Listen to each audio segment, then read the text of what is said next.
मेरे दहेज का सामान। आज घर में नई वॉशिंग मशीन आई थी, जिसे देखकर घर के बाकी लोग तो बहुत खुश हो गए, खासकर बिंदिया जी। आखिर उनका बेटा सौरभ उनके लिए वॉशिंग मशीन खरीद कर लाया था। हाँ, ये अलग बात है कि कुछ पैसे जगदीश जी ने सौरभ को दिए थे, बाकी के पैसे वो अपने पास से मिलाकर वॉशिंग मशीन कैश में ही ले आया। अभी सब उसी वॉशिंग मशीन को घेर कर उसका दीदार कर रहे थे। ये देखकर घर की बहू निर्मला जली भुनी सी अपने कमरे में आकर बैठ गई। थोड़ी देर बाद सौरभ कमरे में आया और कपड़े बदलने के लिए अलमारी में से कपड़े निकाल ही रहा था कि निर्मला बोली, क्यों जी, कितने पैसे खर्च कर दिए आपने वॉशिंग मशीन में? ईएमआई पर नहीं ला सकते थे क्या? दे देते बाबूजी, पैसे कमाते तो वो भी हैं। अरे मशीन की ज़रूरत उनको है, हमको नहीं, तो वो लोग उनके पैसे दें। तुम क्यों दे रहे हो निर्मला? वो मेरे माता पिता हैं। माँ को वॉशिंग मशीन की ज़रूरत थी, कितनी परेशान होती थी वो, इसलिए मैं मशीन खरीद कर ले आया। अच्छा, मैं भी तो हाथ से कपड़े धोती हूँ, मुझ पर तो कभी तरस नहीं आया। भला ये क्या बात हुई? तुम आदमी लोग तो हमेशा माँ माँ करते रहते हो। तुम लोगों के लिए तो बीवी कुछ भी नहीं होती। माँ की परेशानी तो तुमसे देखी नहीं बनी, और मेरा क्या? निर्मला चिढ़ते हुए बोली, तुम्हें तो परेशान होने की आदत है, भला इसमें मैं क्या कर सकता हूँ? कहकर सौरभ अपने कपड़े लेकर जाने लगा। उसकी बात सुनकर निर्मला और ज़्यादा चिढ़ गई और उसके सामने आकर खड़ी हो गई। अच्छा, बस मुझे ही ताने मार लो, भला मुझे क्यों परेशान होने की आदत होगी? तुम्हारी माँ से खुद के और तुम्हारे पापा के कपड़े तक नहीं धुलते, और मैं तुम चार चार लोगों के कपड़े हाथ से धोती हूँ, तो इसमें मेरी गलती है क्या? क्या मैं कर सकती हूँ? जहाँ तक हो सकता है मैं अपने कपड़े खुद धोने की कोशिश करता हूँ। कभी देर सवेर ही तुमसे अपने कपड़े धोने को कहता हूँ। अब अपने और अपने बच्चों के कपड़े तो तुम ही धोओगी।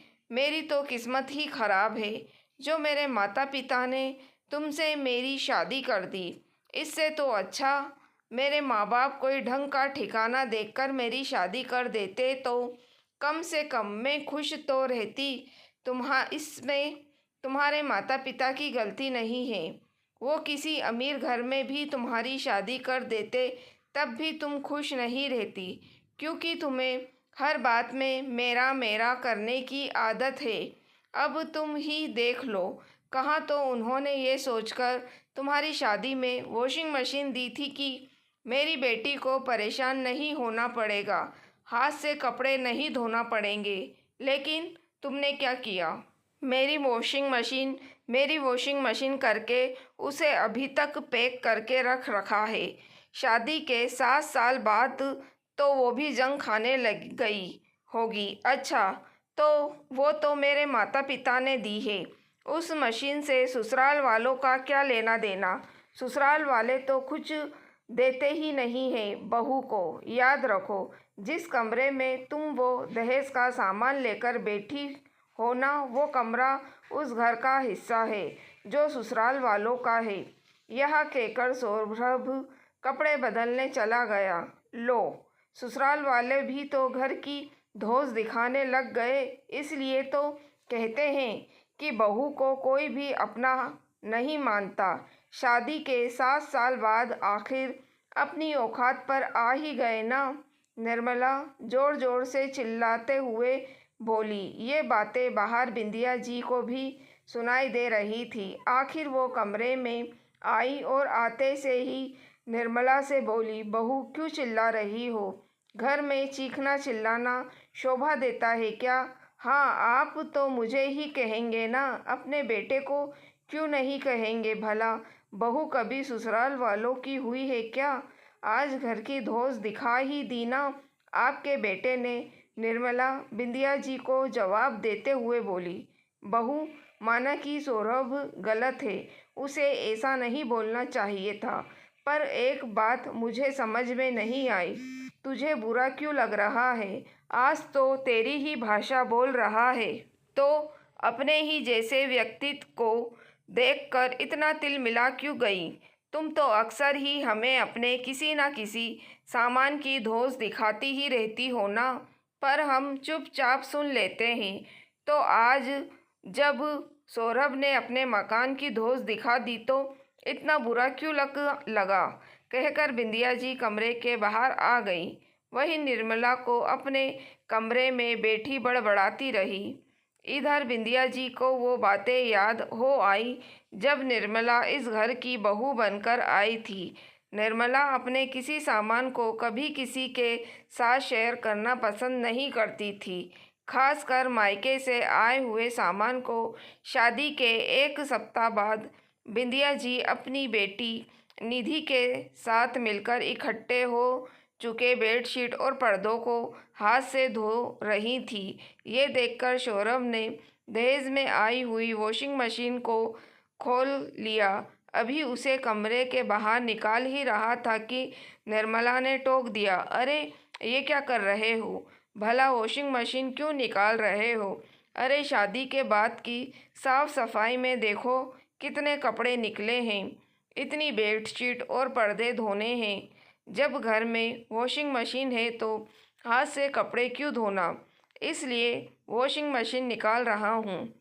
सौरभ ने भी जवाब दे दिया, नहीं नहीं, वॉशिंग मशीन मत निकालो, ये तो मेरे मम्मी पापा ने दी है। क्या शादी से पहले आपके घर में कपड़े नहीं धुलते थे? निर्मला का मुंह तोड़ जवाब सुनकर सौरभ हक्का बक्का रह गया। वो कुछ कहने को हुआ तो बिंदिया जी ने उसे इशारे से चुप रहने को कह दिया। उसके बाद तो वो मशीन पैक करके रख दी गई। कुछ महीनों बाद बिंदिया जी की बेटी निधि की ससुराल में प्रोग्राम था, जिसमें उन्हें पहनावनी देनी थी। कुछ कपड़े तो वो अपने पास से निकाल चुकी थी और कुछ ये सोचकर वो निर्मला से लेने उसके कमरे में गई कि निर्मला के पास भी कई सारी साड़ियाँ हैं जो वो इस्तेमाल नहीं करती। अरे बहू सुन तो, निधि के ससुराल पहनावनी करनी है तो तेरी कुछ साड़ियाँ जो तू नहीं पहनने वाली है वो दे दे। कोरी ही तो रखी है, तूने तो कभी पहनी भी नहीं। कुछ साड़ियाँ मैं अपने पास से निकाल लेती हूँ ताकि पहनावनी के खर्चे का बोझ कुछ तो कम हो। सासू माँ ने कमरे में आते हुए कहा, अरे माँ जी, मेरी साड़ियाँ क्यों? आपकी बेटी है तो आप दीजिए, मुझसे क्या उम्मीद करती हैं? मेरे लिए आई हुई साड़ियाँ हैं, भला उस पर आपका क्या हक? निर्मला ने मुंह तोड़ते हुए जवाब दिया। सुनकर बिंदिया जी बहू का मुंह ताकते हुए वहीं की वहीं खड़ी रह गई कि खुद को संभालते हुए बोली, बहू वो साड़ियाँ तू पहनती नहीं है, वो यूं ही बक्से में पड़ी रह जाएंगी, इसलिए कहा था। अब रिश्तेदारी और पहनावनी में दूर दराज के रिश्तेदारों के लिए तो यूं ही घर में से साड़ियाँ निकाली जाती हैं, तो इसलिए तुझसे कह दिया तो आपने पास से निकालिए। आपके पास भी क्या साड़ियाँ कम हैं? आप रिश्तेदार आपके हैं तो आप मुझसे क्या उम्मीद कर रही हैं? निर्मला ने दोबारा जवाब दिया तो बिंदिया जी की हिम्मत नहीं हुई आगे और कुछ कहने की। भला ऐसी बहू के मुंह कौन लगे जो इज्जत ही उतार दे। बिंदिया जी वापस अपने कमरे में चली गई। बिंदिया को बुरा तो लगा, बहुत लगा, पर क्या कर सकती थी? ऐसी बहू को क्या बोले जो अपने परिवार को परिवार भी नहीं समझती। अपने कमरे में जाकर अपने बक्से में से जितनी साड़ियाँ निकाल सकती थी निकाल दी, लेकिन फिर भी कुछ साड़ियाँ तो कम थी। आखिर साड़ियाँ लानी तो पड़ेगी ही, ये सोचकर पर्स टटोला तो पैसे भी कम थे। अभी जगदीश जी का काम भी थोड़ा कम ही चल रहा था। ऊपर से अभी कुछ महीने पहले ही सौरभ की शादी की थी। उनके ही कर्जे चुका रहे थे, जबकि सौरभ की तनख्वाह से घर खर्च चल रहा था, जो हाथ थोड़े तंग थे। अब तो शॉपिंग जगदीश जी के आने के बाद ही हो सकती थी, इसलिए बिंदिया जी मन महसूस कर रह गई। कुछ साड़ियों की पैकिंग करके रख दी और आखिरकार जगदीश जी ने इधर उधर से कर्जा लेकर पैसों का बंदोबस्त किया, जिससे फिर बिंदिया जी ने लेने देने की साड़ियाँ खरीदी। 7 सालों में ऐसे कई मौके आए जहाँ पर एक बहू होने के नाते निर्मला का साथ परिवार चाहता था, पर निर्मला तो अपने में ही रहती थी। खैर, तभी बाहर सौरभ ने आते हुए कहा, चलो माँ, नई मशीन का शुभारंभ करते हैं। इधर अभी भी निर्मला के बड़बड़ाने की आवाज़ आ रही थी। बिंदिया जी ने सौरभ की तरफ देखा। सौरभ बिंदिया जी के कंधे पर हाथ रखते हुए बोला, अब जिसको नहीं बदल सकते उसे नहीं ही बदल सकते, फिर उसके पीछे खुद को क्यों परेशान करना। इसलिए जो है उसमें खुश हो लेते हैं। उसकी बात सुनकर बिंदिया जी मुस्कुरा दी। मन में यह तो तसल्ली थी कि चलो बहू ना सही, कम से कम बेटा तो साथ है। दोस्तों, अगर आपको कहानी पसंद आई है तो प्लीज़ आप मेरे चैनल वॉइस ऑफ नीलोफर को सब्सक्राइब ज़रूर कीजिएगा और मेरी वीडियो को लाइक और शेयर भी ज़रूर कीजिएगा। Thank you for watching.